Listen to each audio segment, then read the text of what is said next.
Hey, Ed here from 10,000 Foot View, and I've got another Google Ads quick tip for you today.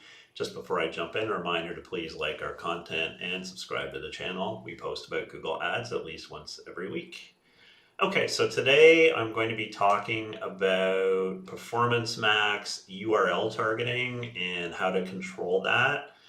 And it gets a little bit complicated or convoluted because there's a few different places to have settings and there's different inventory types and things of that nature.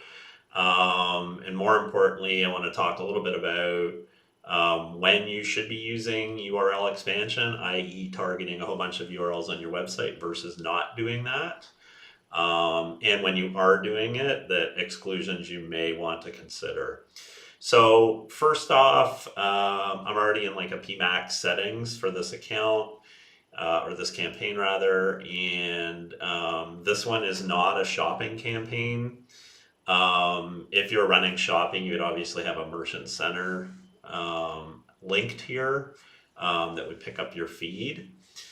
And importantly, once you add a feed and you target products, those products will automatically be included as URLs. And that is only specifically for shopping ads and for dynamic remarketing ads, right? So again, when you include Merchant Center feed and you include those products in advertising, then those are going to run automatically to those the respective URLs. Again, shopping and dynamic remarketing only.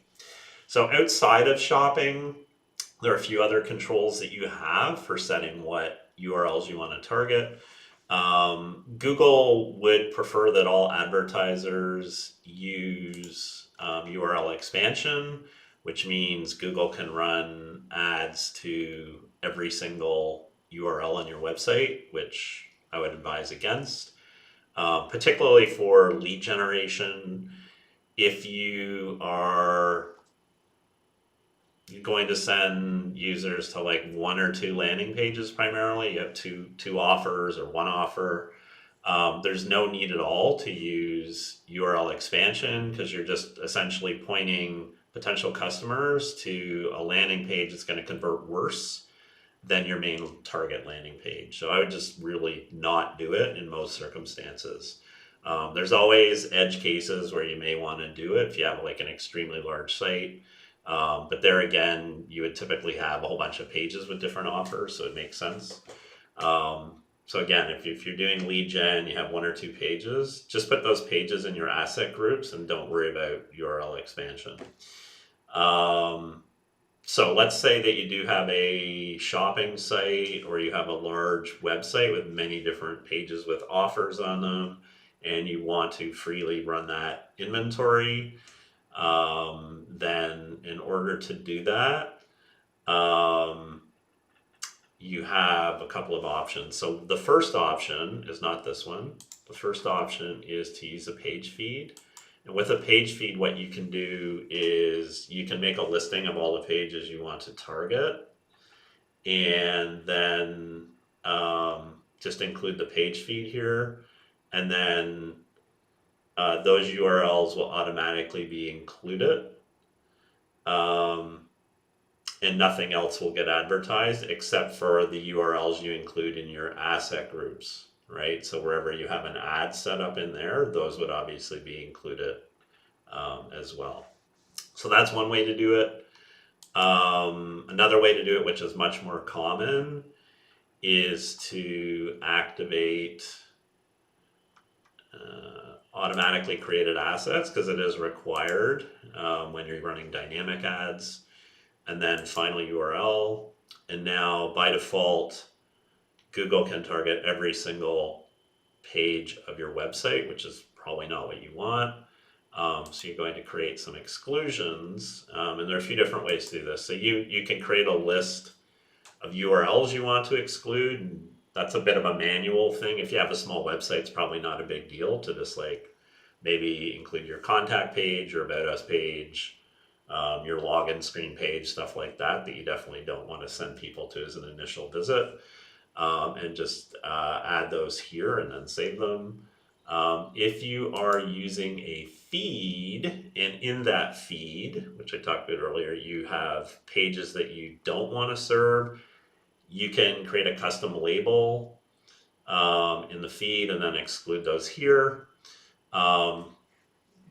That's probably being overcomplicated for most advertisers, and very few advertisers I know will actually create a feed in the first place. But if you're doing it, that's a way to exclude some pages from the feed. And then the most common one, this is what we do mostly at my agency, is we create rules for what different URLs contain. So an obvious one would be blog, right? And so important thing to note here is you do not create a whole list of different pages that you want to exclude, or different wildcards here that you want to exclude, and then add them all at once. If you were to do, say, like blog and contact, you might think, oh, well, this means any URL with blog or any URL with contact will be excluded. That's not so. If I add this, it actually creates one rule wherein the pages must include both of those in order to be excluded. So you don't want that. So instead of that, you're just going to add these one at a time. Right, so this would, oh, sorry, I did the wrong thing. Add that. It's easy to do it wrong, right? And then, see, I keep doing an add from up here because that's more intuitive. So in this case, I've got two separate rules. So now any pages on the site that include blog in it, and any pages that include contact, will be excluded. And so what you want to do with your website is spend some time to go through and identify groups of pages, like areas of the site or individual pages that you want to exclude. And then, again, you can do that with rules. If it's a whole long list of individual pages, then URLs might be easier. But basically, make sure you go through and remove any low quality pages where definitely sending traffic is not going to convert very well. So that Google only focuses on those pages where it makes sense to do. But again, going back to the beginning, if you're running lead gen, we very, very rarely will use URL expansion for those campaigns, because we really want to have direct control over where the ads are pointing to. And we found that yields way better performance. So that's kind of it for managing URLs with PMax. Less is more is kind of my rule of thumb here. That is it for today. I hope you got some value from this video, and I will see you next time.